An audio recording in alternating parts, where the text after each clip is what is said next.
Anio talata fahatelo ambin'ny folon'ny volana Janoary taona 2024. Evanjely Masina nosoratan'i Marka nalaina tao amin'ny toko voalohany 9:20 hatramin'ny 20:20. Nampianatra azy ireo toy ny manana fahefana izy.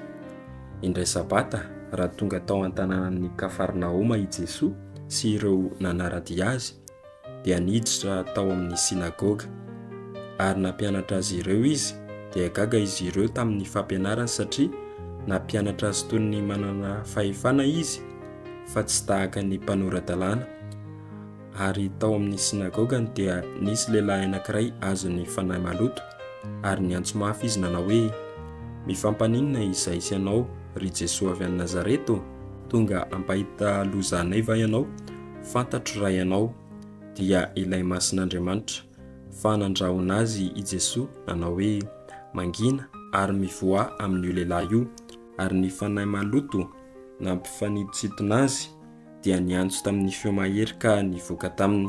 Gaga ny olona rehetra ka nifampilaza hoe: "Inona ity?